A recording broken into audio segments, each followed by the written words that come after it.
شریعت کے اس مسئلے کی روشنی میں کہ اگر کسی پر قضا کا بوجھ ہے تو کامن سینس بھی یہی کہتی ہے، لاجک بھی یہی کہتی ہے، اسلام بھی یہی کہتا ہے کہ پہلے قضا کے بوجھ کو اتارے، اس کے بعد پھر سنت اور ثواب کے راستے پہ قدم آگے بڑھائے۔ یہی چیز اسلام کا ایک اور اہم مسئلہ بنتا ہے جو شب قدر کے اعمال میں بھی ہم کو یاد دلایا گیا کہ واجبات کی پابندی اہم ہے، لیکن اپنے آپ کو حرام سے بچانا اس سے بھی زیادہ اہم ہے۔ اسلام کا آغاز ہمیشہ نگیٹو سے پازیٹو کی طرف جانا، نفی سے اس بات کی طرف آنا۔ چنانچہ کلمہ اسلام بھی یہ نہیں کہ قل هو اللہ احد، اللہ واحد، اللہ احد کی بات نہیں، لا الہ الا اللہ کی بات کہ پہلے جتنے جھوٹے خدا ہیں، پہلے جتنے غلط خدا ہیں، ان سب کی نفی کرو، ان کا انکار کرو، اس کے بعد پھر ایک خدا کو مانو۔ تقوی کی تعریف بھی یہی کہ پہلے اپنے آپ کو حرام چیزوں سے بچاؤ اور اس کے بعد پھر واجبات اور نیکیوں کے راستے پہ آؤ۔ متقی کی پہچان بھی یہی بتائی گئی، یہ نہیں بتایا گیا ہے متقی کی پہچان میں کہ بہت نمازیں پڑھتا ہے اور بہت روزے رکھتا ہے اور بہت تسبیح ادا کرتا، نہیں، پہلا جملہ یہی ہے کہ اپنے آپ کو ہر حرام اور گناہ سے بچا رہا، اس کے بعد پھر وہ عبادتوں کی طرف آتا۔ والدین کی ذمہ داریوں میں بھی یہ مسئلہ آتا کہ اپنے نابالغ بچے کو عبادتوں کی ٹریننگ بعد میں دلوانا ہے، پہلے اسے حرام سے روکنا واجب۔ یہ اسلام کا ایک عام سا اصول کہ ہمیشہ کوشش یہ کرنا ہے کہ پہلے اپنے آپ کو گناہوں سے بچایا جائے، حرام سے بچایا جائے، پھر فضیلت اور نیکی کے کام انجام دیے جائیں۔ اصول فقہ میں یہ مسئلہ اس طرح آتا کہ دفع المفسدہ اولی من جلب المنفعہ، کہ اگر ایک طرف انسان کو کوئی نفع اور فائدے کی بات مل رہی اور ایک طرف انسان پہ نقصان آ رہا، ایک طرف جنت مل رہی، ایک طرف جہنم کی طرف جانے کا مسئلہ، تو دفع المفسدہ اولا، پہلے اپنے آپ کو جہنم سے بچاؤ، پہلے اپنے آپ کو نقصان سے بچاؤ، منفعت اور نفع بعد میں حاصل کیا جا سکتا ہے۔ چنانچہ بہت ہی اعلیٰ پیمانے پر جب ہم اصول پر بحث کرتے ہیں تو یہ بحث آتی ہے کہ اگر کبھی حرام اور واجب میں ٹکراؤ ہو جائے کہ یا حرام کریں گے یا واجب کریں گے، تو اسلام یہی کہتا ہے کہ واجب بھلے چھوٹ جائے، پہلے اپنے آپ کو حرام سے بچانا۔ لیکن یہ جملہ عوام کے لیے نہیں، یہ آپ کے لیے نہیں، آپ کو تو مجتہد کی کتاب پہ چلنا۔ اسلام کا ایک عام سا مسئلہ یہ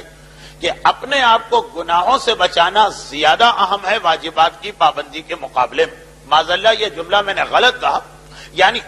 فضیلتوں، نیکیوں اور ثواب کو حاصل کرنے سے بہتر یہ کہ انسان اپنے آپ کو حرام سے بچائے۔ وہ کون سی نماز شب ہوئی، وہ کون سی فضیلت ہوئی، وہ کون سا ثواب ہوا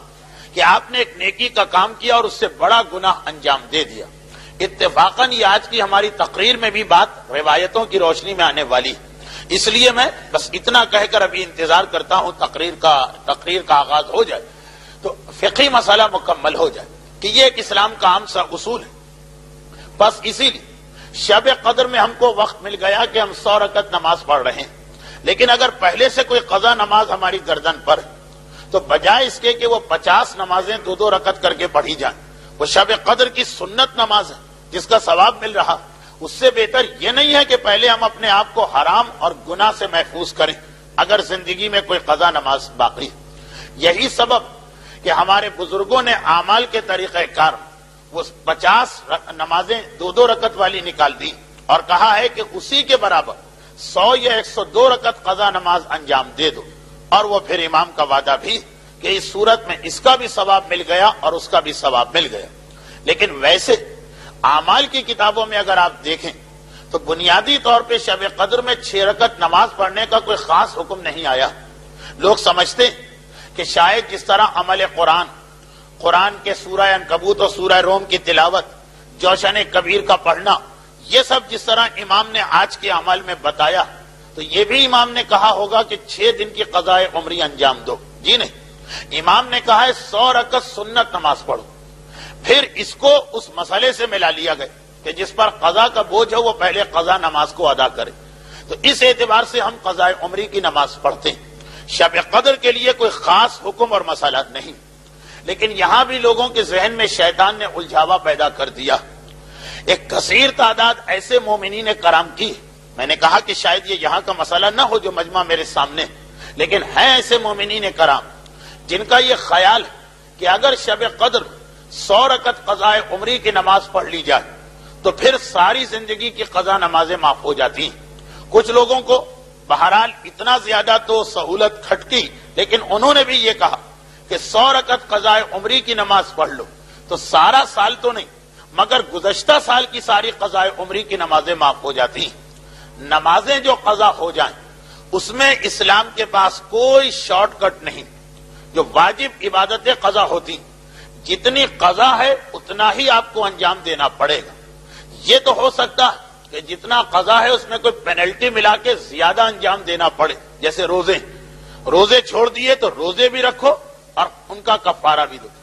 لیکن کوئی ایسا طریقہ نہیں کہ انسان نے جو نمازیں، جو روزے، جو حج، جو خمس، جو زکوٰۃ واجب تھا اور اس کو ادا نہیں کیا۔ کوئی ایسا طریقہ نہیں